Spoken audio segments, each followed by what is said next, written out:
ये किसने किसके साथ समझौता कर लिया, किसने किसको हरवा दिया, कौन किसके साथ था, कौन किसके साथ गद्दारी कर रहा था, अब इन बातों का कोई महत्व नहीं है, क्योंकि हकीकत दुनिया चमत्कार को नमस्कार करती है।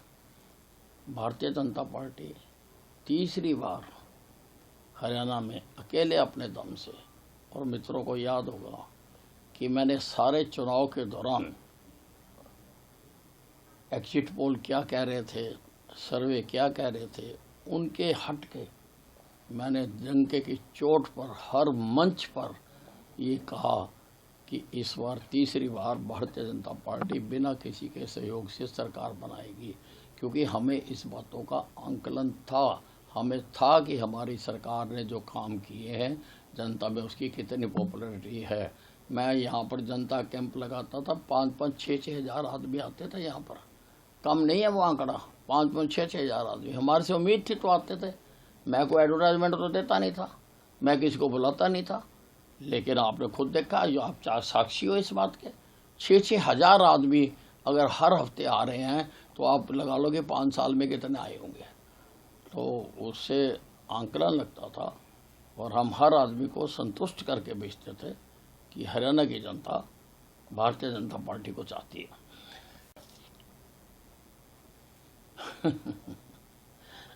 अब ये तो जांच करानी पड़ेगी कि सुरजेवाला जी ने खुद भी किसी मोटर ड्राइविंग स्कूल में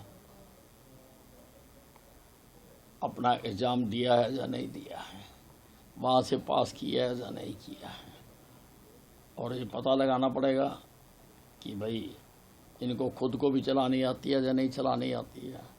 अरे दूसरों की बात करते हो, पहले अपना खुद तो देखो। तुमने क्या किया? तुमने कांग्रेस का बंटा धार कर दिया। तुम्हें तो एक्सेलेटर पे तो तुम्हारा पैर जाता ही नहीं है, तुम्हारा तो पैर परमानेंट ब्रेक पे लगा हुआ है, इसीलिए 3 बार से सत्ता से बाहर हो, इसीलिए 3 बार से सत्ता से बाहर हो।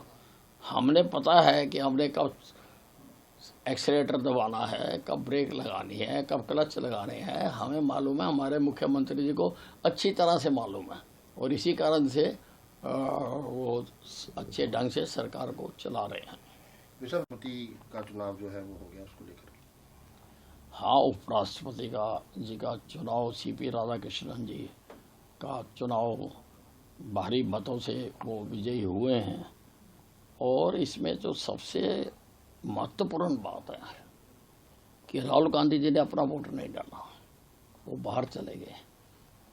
अब प्रश्न उठता है कि जो अपना वोट नहीं डालता, क्या उसको दूसरों की वोट मांगने का अधिकार है?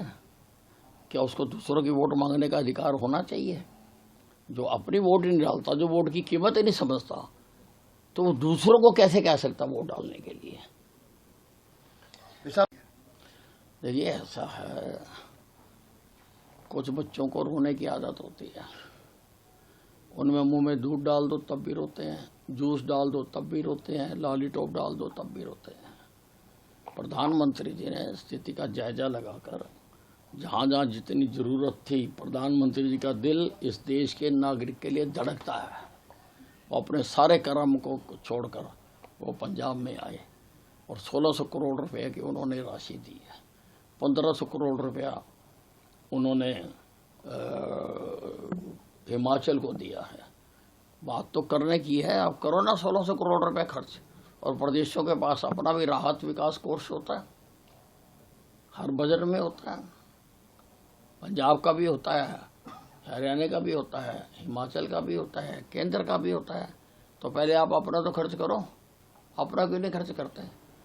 इसलिए मैं इसको, आपदा है, मैं इसको वाद विवाद का विषय नहीं बनाना चाहता हूँ। मैं चाहता हूँ कि जो जितना जहाँ कर सकता है उसको करना चाहिए।